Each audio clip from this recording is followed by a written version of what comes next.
첫 번째로 전주교육대학교 정영식 교수님께서 AI 시대 데이터로 혁신하다라는 주제로 발표를 해주시겠습니다. 큰 박수로 맞이해 주시기 바랍니다. 제가 이번 그 1차 우리 AI 융합교육연구센터 마지막 포럼이라고 하네요. 벌써 6차, 그동안에 저도 몇 번은 봤는데, AI의 가장 핵심 뭘까라는 생각을 좀 해보면, 뭐 여러 가지 알고리즘도 있겠지만, 결국 데이터라고 생각합니다. 그래서 제가 오늘 발표할 내용은 특히 데이터 중에 교육 데이터가 왜 필요한지, 그리고 그 데이터가 지금 현황은 어떠한지, 그러면 앞으로 우리가 AI 교육을 정말 우리 학교 현장에서 도입하려고 할 때 이런 교육 데이터는 어떻게 수집해야 될지, 이 세 가지 내용을 준비를 했습니다. 우선 AI에 대한 이야기 아마 벌써 6차니까 수없이 많이 들었을 텐데요. 저는 이 얘기만 한번 해보고 싶어요. 이 AI라는 용어 자체가 우리 인류사에 처음 나타난 게 1956년입니다. 지금으로부터 60년 전이죠. 그런데 지금 알파고를 보시면 아시겠습니다만 이 짧은 용어가 태어난 지 60년 만에 우리 생활 전반을 바꾸고 있습니다. 우선 여러분들도 잘 알고 있는 이 알파고를 보면요. 알파고가 처음에 이세돌 구단하고 2016년에 경기를 할 때만 해도 저는 당연히 알파고가 이길 거라고 생각을 했습니다. 그 이유가 뭐냐면 알파가 수조 이 CPU 여기 보시면 CPU가 1200개에다가 GPU 병렬 처리할 수 있는 176개면 수경 이상의 속도로 초당 수경 이상의 속도로 계산을 하면 뭐 이길 수 있는 경우의 수 따져가지고 이기면 무조건 이기는 거 아니야? 이거 무슨 하나만한 경기를 뭐 이렇게 대단한 것처럼 하지? 라는 생각을 했어요. 그런데 여기 이제 하자비스가 이런 말 하죠. 알파고를 만든 하자비스가 바둑의 경우의 수는 저한테 꼭 반박하듯이 이렇게 언론 인터뷰를 하시더라고요. 우주에 존재하는 원자수보다 많대요. 그래서 제가 그 경우의 수를 대략적으로 따져봤습니다. 우리가 이제 바둑이 19 곱하기 19에서 361칸을 가지는데 물론 우리가 바둑은 둘 수 없는 수가 있기 때문에 이보다는 경우의 수는 작기는 했겠지만 어차피 대략적인 계산이라고 한다면 이게 361의 계승이더라고요. 그 계승의 숫자가 무려 10의 768승이라는 거죠. 그리고 이것을 제가 알파고 그 당시에 공개된 스펙만으로 알파고의 그 처리 속도로 나눠봤더니요. 10의 746년이 걸리고요. 우주의 나이 138억 년을 나눴더니 10의 735배예요. 그 얘기는 알파고는 절대 우리가 알고 있는 이길 수 있는 확률을 가지고만 계산하지 않았다는 거죠. 그러면 도대체 알파고는 어떻게 이겼을까요? 딱 여기에 물음표가 찍히더라고요. 그렇지 않아도 또 하잡스는 그런 얘기합니다. 알파고는 딥러닝, 머신러닝 이걸 이용했다. 그런데 이 머신러닝과 딥러닝은 실질적으로는 여기 오른쪽에 보이는 이제 이세돌이 이겼던 신의 한 수입니다. 네 번째 대국에서 이겼는데 어쨌든 이러한 이 알파고는 이 인간이 둔 이 기보를 가지고 학습을 했어요. 이런 데이터가 있었기 때문에 알파고가 만들어졌고 그 알파고는 그 데이터를 통해서 학습을 했거든요. 그리고 실제 이제 우리 AI가 우리 생활 깊숙이 들어와 있는데 여기는 저희 집 거실입니다. 그러면 여기 보면 기가진이라는 인공지능 스피커 있고요. 이거는 제가 따온 겁니다. 합성한 거고요. 이런 식의 인공지능 스피커들이 많이 있고 그래서 아침에 일어나면 이 기가진이한테 유튜브에서 뭐 국민체조 찾아줘 뭐 예를 들면 코어 운동 찾아줘 이거 여러분들 리모컨으로 대단히 어렵잖아요. 그 리모컨으로 이렇게 검색하는 게. 근데 기가진이한테 말로 하면 바로 찾아주고요. 또 이거를 약간 코딩을 하게 되면 간단한 명령 가지고 어떤 복잡한 작업들을 처리할 수가 있거든요. 그리고 또 여러분들 가지고 있는 핸드폰에 이런 그 개인 비서들이 있고요. 또 구글 같은 경우는 저 자율주행 자동차 2012년 5월 달에 네바다에서 운전면허도 채택을 했네요. 운전면허 번호판이 참 신기하죠. 그리고 이 근본 21년도 1월 달에 방영된 AI 대 인간 SBS 방송 보면요. 김광석 씨가 1996년에 돌아가셨는데 김범수 2003년도에 아마 만들어진 노래인 것 같아요. 보고 싶다는 노래를 부르는데 이거는 AI가 부르는지 김광석이 부르는지를 전혀 구분이 안 됩니다. 저는 김광석 씨가 처음 불었다고 저는 생각을 했거든요.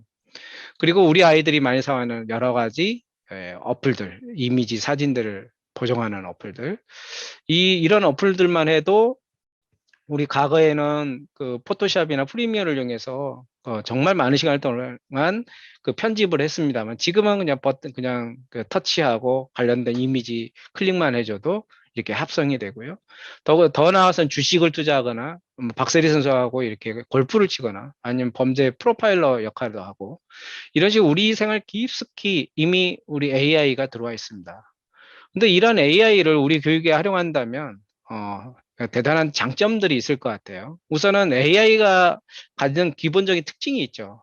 어떤 데이터나 학생들의 표정이나 음식, 비전형 데이터까지 포함해서 바로바로 즉각적으로 어떤 대응을 할 수 있고요. 그리고 그런 것들을 장기적인 관점에서 어떤 결정을 내릴 수도 있고, 또 그렇게 결정된 것이 변화가 생겨도 그때그때에 맞춰서 또 적응해 줄 수도 있고요. 그리고 인간의 개입 없이 독립적으로 자료를 분석하거나 처리하거나 어떤 의사결정을 할 수 있는 그런 시스템을 갖추고 있습니다. 이런 것들을 우리 교육에, 다시 말해서 우리 교육의 효과성이나 효율성을 좀 높이는데 얼마든지 활용할 수 있다라고 저는 봅니다. 그리고 우리가 지금 가장 어려워하는 부분 중에 하나가 그 학급당 학생 수가 20명이 넘잖아요. 이런 학교 상황에서, 교실 상황에서 우리 학생들 개개인에 맞는 어떤 개별화된 수업, 내지는 개인화된 수업, 또는 수준별 수업, 내지는 그러한 아이들의 그 수준별 맞춤 수업을 제공하는데 상당히 어려움이 있는데 AI가 그러한 데이터를 분석해서 교사에게 학생들의 데이터 분석한 결과들을 보여준다면 언제 어디서나 누구나 하는 학습이 아니라 바로 지금, 바로 여러분이 원하는 때에 나만을 위한 어떤 교육을 제공할 수 있는 그런 체제가 마련될 수 있다고 봅니다. 그런데 왜 우리 교육계에는 AI가 아직도 거의 도입되지 않았을까요? 사실 거의라고 표현하는 것은 이미 그 쇼핑이라든가 산업계 내지는 일반 우리 생활 속에도 이렇게 많이 AI가 들어와 있는데 우리 학교 현장에서 AI를 사용하는 것은 이제 뭐 EBS의 단추 시스템이라든가 아니면 공교육 우리 교육부에서 만든 뭐 초등학교 1, 2학년 똑똑 수학 탐험대 이 정도인 것 같아요. 이제 지능형 시스템을 만들어가는 상황이고요. 그 이유는 딱 한마디로 얘기하면 AI는 데이터로 코딩하기 때문입니다. 데이터가 있어야 AI를 만들 수 있다는 얘기죠. 사실 이 인공지능을 만든다는 것은 과거의 전통적인 프로그래밍하고 전혀 다른데요.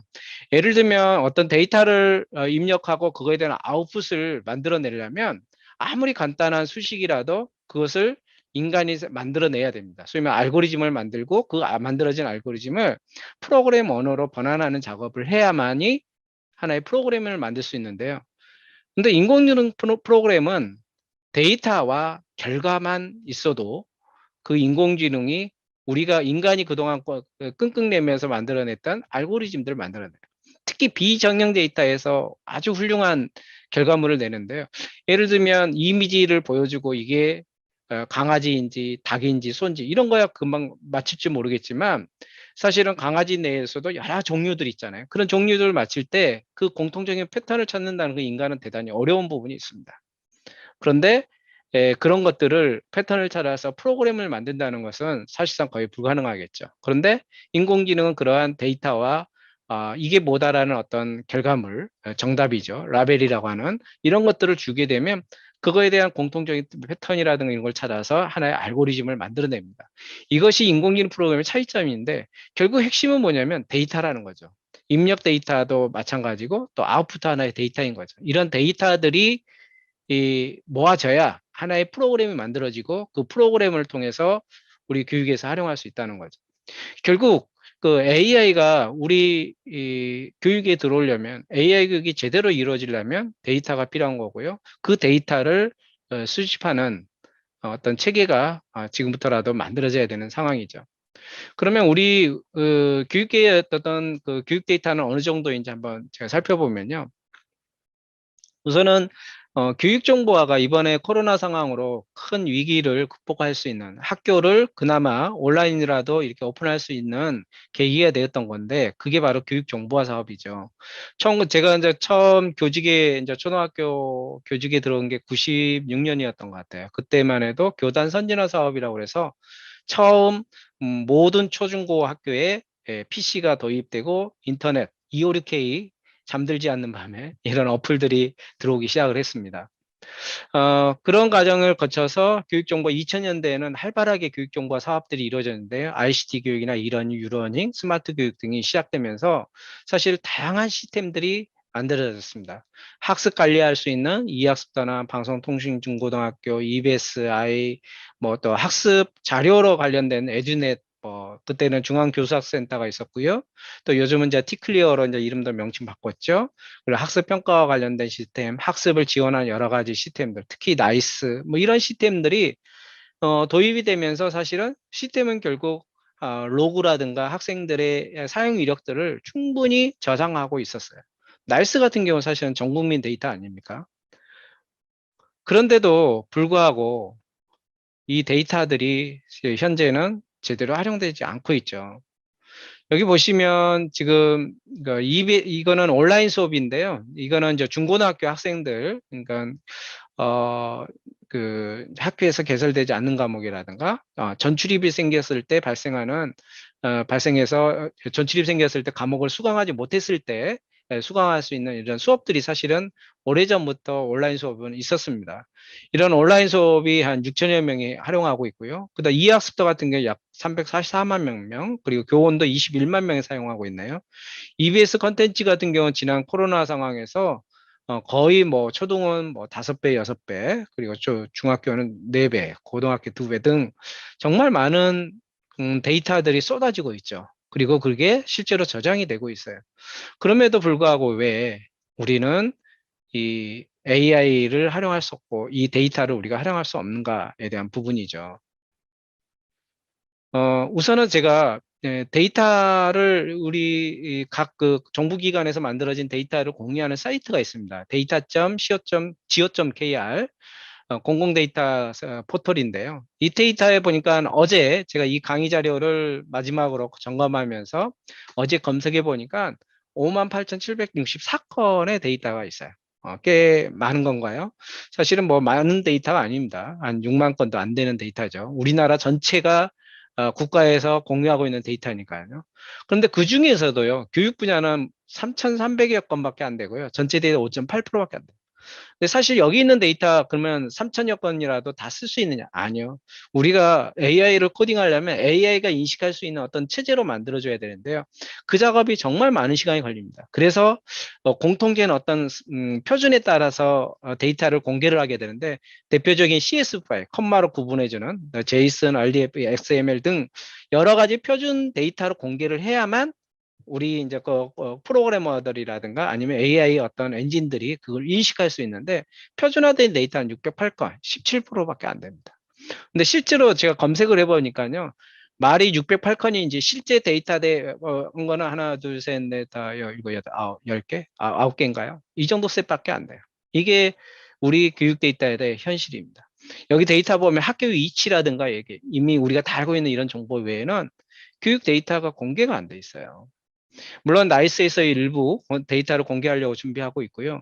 뭐 물론 이제 개인정보 보호라든가 여러 가지 이유로 다 뭐 제도적으로 차단이 되어 있습니다만 데이터를 수집을 했으면 그걸 활용할 수 있는 제도나 이런 것들이 마련이 돼야 되는데 그렇지 않기 때문에 사실 AI 개발자들은 이런 데이터들을 제발 받기를 원합니다. 이런 데이터가 있어야 뭔가를 만들 수 있는데 실제로 여러분도 그런 생각을 할 거예요. A라는 학교에서 이런 AI 엔진이 잘 돌아갔다. 그러면 우리 학교에서 사용해야지. 아니요. 천만의 말씀. AI 학교에서 잘 돌아가던 것도 우리 학교 학생들 맞지 않을 수 있거든요. 결국 우리 학교의 데이터가 필요한 거고 나의 데이터가 필요한 거거든요. 그래서 이러한 데이터들이 실제 많이 여러 정보 시스템을 통해서 수집은 되고 있지만 그것이 하나로 깨져서 하나의 보배로 되려면 이런 데이터 활용에 대한 제도라든가 이런 것들이 정비될 필요가 있습니다.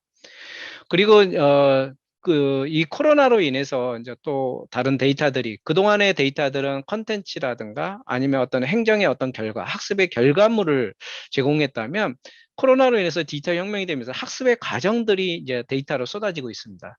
이런 데이터들을 우리가 차근차근 수집하고 그것을 관리하고 또 그것을 활용할 수 있는 제도를 마련해서, 이미 데이터 3법이 통과되면서 뭐 가명 처리라든가 임명 처리 여러 가지 방법들을 활용할 수 있는 체제는 마련된 것 같아요.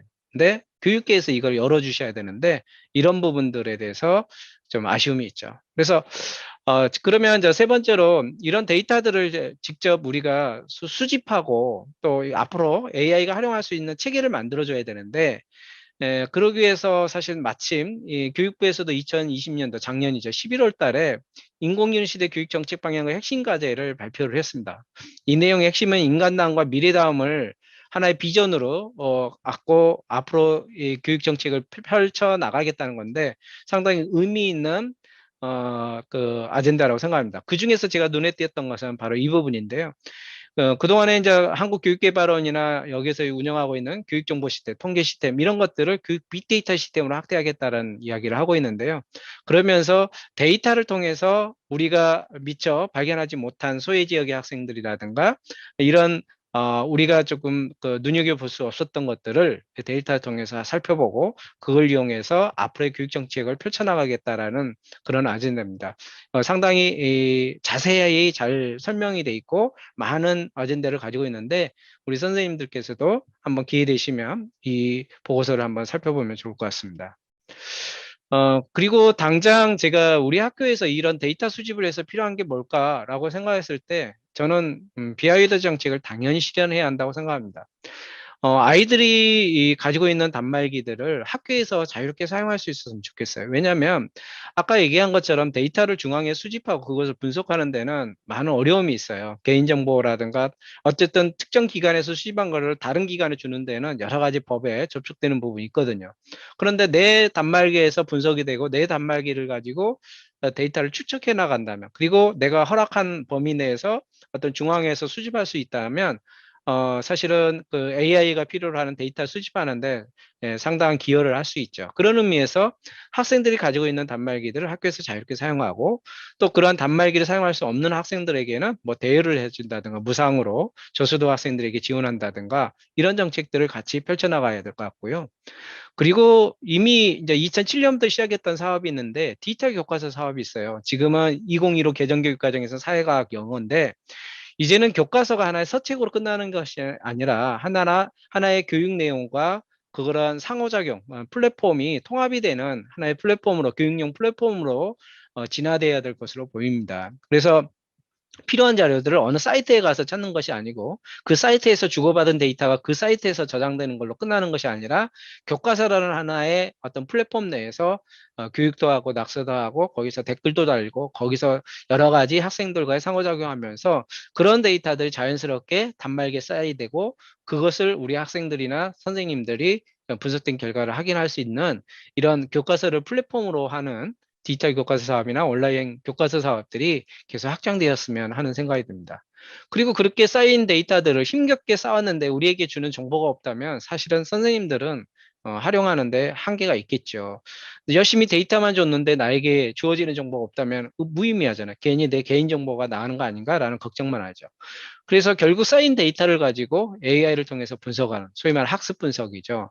학습을 추적하고 그 추적된 정보를 가지고 분석을 해서 여러 가지 여기 제시한 관계 분석이니 평가 분석이니 정보 분석 뭐 여러 가지 분석 방법들을 활용해서 최적의 어떤 학습 컨텐츠라든가 학습 방법, 학습 활동을 추천해 줄 수 있는 이런 학습 분석 기술을 도입을 한다면 데이터를 쌓아서 나에게 유용한 의미가 전달되고 있구나라고, 또 이러한 디지털 교과서 같은 어떤 이런 플랫폼들이 나에게 상당히 도움이 된다라고 느낀다면 자연스럽게 그런 플랫폼도 활성화되고 활성화되면서 데이터가 또 축적이 되고 축적된 데이터가 AI가 또 학습을 하고 또 AI에서 의해서 만들어진 어떤 그러한 데이터들은 다시 또 AI 또 다른 AI가 분석하면서 점점 선순환적인 어떤 관계를 만들어갈 것으로 보입니다.